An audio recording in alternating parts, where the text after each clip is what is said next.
everyone, and welcome to this video going over lesson 3.3, compound inequalities. A compound inequality is when two inequalities are joined by the word and or the word or.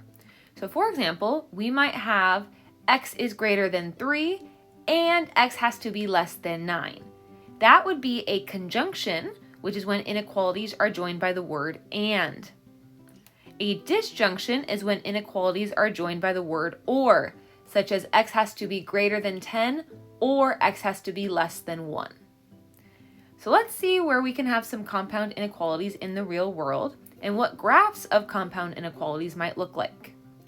So for the first description, it says all numbers from 3 to 8 inclusive. So some possible solutions between 3 and 8 could be 5, 4, 2, and the word inclusive even means that 3 and 8 are included as well. So if our numbers have to be between 3 and 8, that means they have to be greater than or equal to 3 and be less than or equal to 8. Our solutions have to satisfy both of those inequalities in order to be solutions. Let's look at the graphs now. For x is greater than or equal to 3, I'll have a closed circle at 3, and it's going to be going towards the right, looking at the arrow. And x is less than or equal to 8 is also going to be a closed circle, and that's heading to the left. Notice how the two lines connect and meet. This is the graph of a conjunction. When we use the word and, we have a conjunction, and the two lines connect.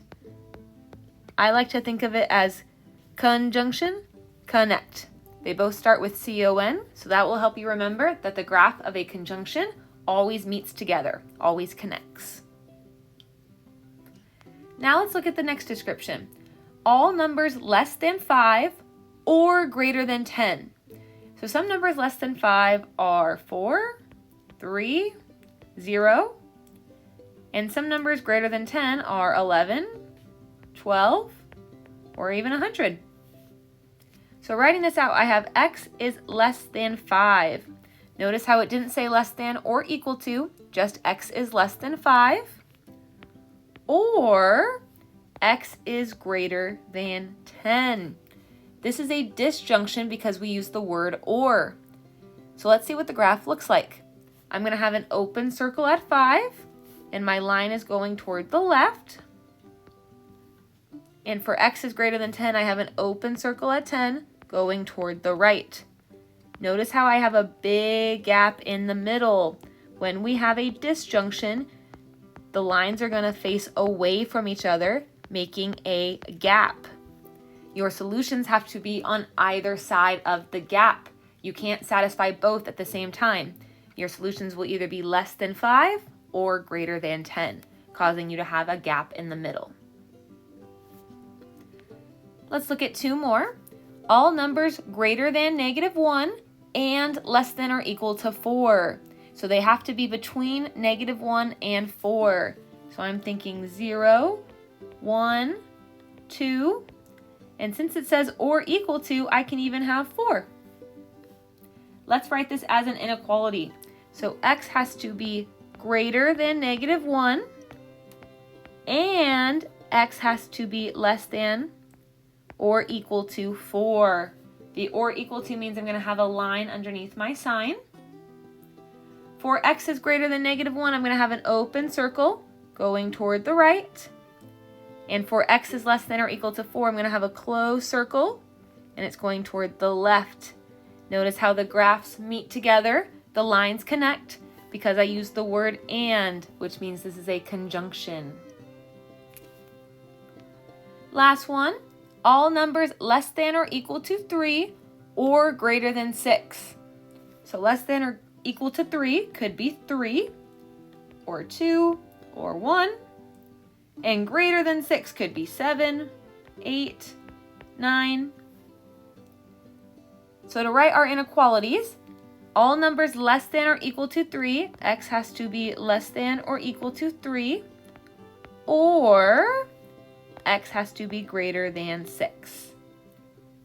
So we're going to have a closed circle at 3 going toward the left, and an open circle at 6 heading toward the right.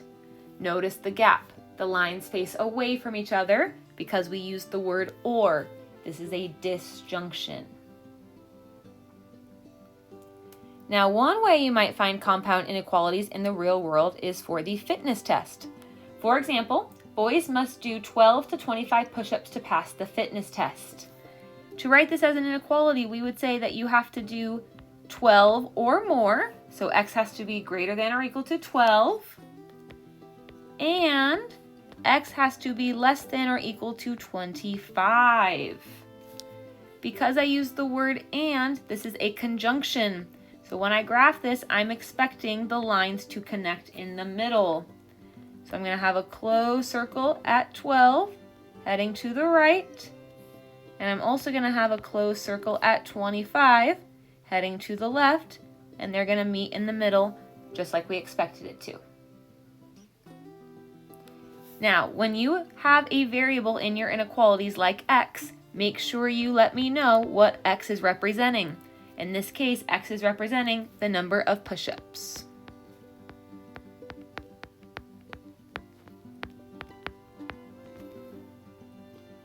I also want to let you know that for conjunctions only, there's another way you can write the inequalities.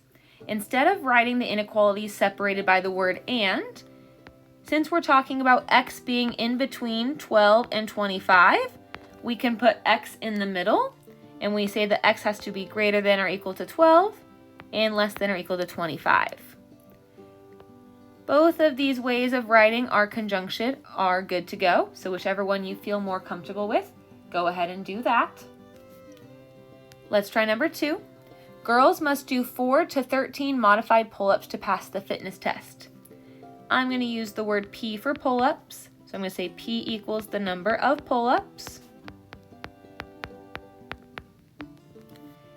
Girls must do 4 to 13. So that means that P needs to be greater than or equal to 4. And P needs to be less than or equal to 13. You also could write this as 4 is less than or equal to P, which is less than or equal to 13. And when I graph this, I'll have a closed circle at 4, heading to the right, and a closed circle at 13, heading to the left. This is a conjunction because I use the word and, so the graphs connect. Number 3 says girls must run a mile between 9 and 12 minutes to pass. So for the mile, I'm going to use the variable m, and I'm going to say m represents minutes of the mile. So girls must run a mile between 9 and 12 minutes. So m has to be greater than or equal to 9, and m has to be less than or equal to 12. We also can write it all combined together. And since this is a conjunction, since I used the word and, we're expecting the graphs to connect. So I'm going to have a closed circle at 9, heading to the right, and a closed circle at 12, heading to the left. And the last thing we're going to talk about this video is how we solve compound inequalities. So looking at number 1 is a conjunction because the inequalities are written all combined into one. So we know this is going to be an and, a conjunction. So when we graph, we're expecting the lines to connect. So keep that in mind. What you're going to do is we are going to break this compound inequality up. I'm going to break it up by first writing the left side. So 3 is less than 3x minus 6. I then am going to break up the right side and write 3x minus 6 is less than 9. Notice how the 3x minus 6 is repeated twice. The entire middle gets repeated twice. Now, after you've broken up your compound inequality, we're going to solve. So I'm going to start by adding 6 to both sides. 3 plus 6 is 9. And then I divide by 3. 9 divided by 3 is 3. And now I'm going to solve the other inequality. I'm going to start by adding 6 to both sides. And I get 3x is less than 15. And then I divide by 3 to both sides. And I get x is less than 5. Once you've solved both inequalities, we are going to write our solutions back combined together. So x is in the middle, we have 3 on the left, and we have 5 on the right. This is our solutions. X has to be between 3 and 5. But notice how there's no line under either sign,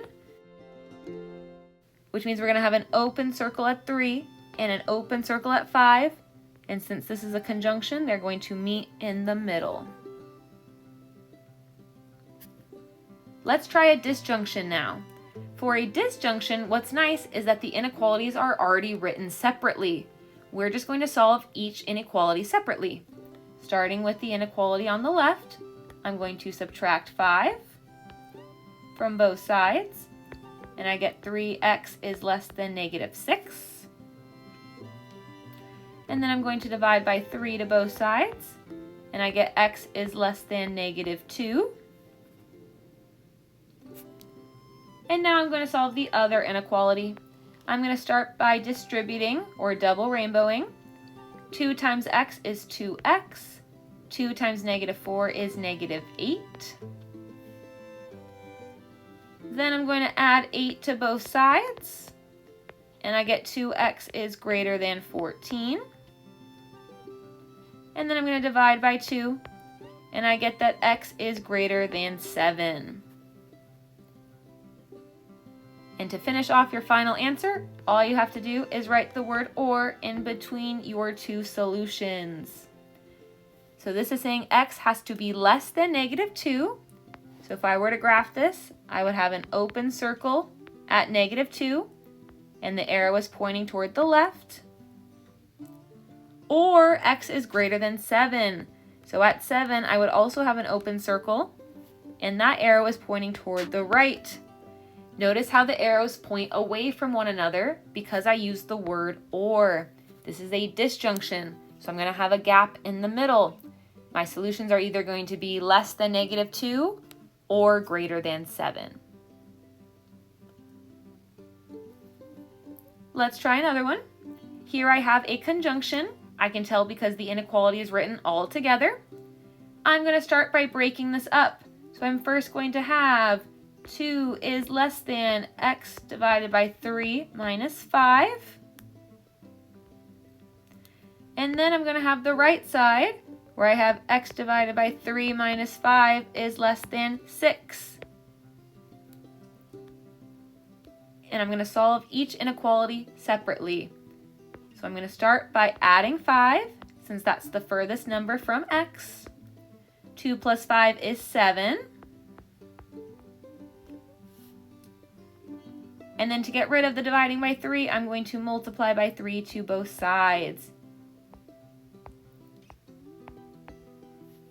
So I get 21 is less than x. Now I'm going to solve my other inequality.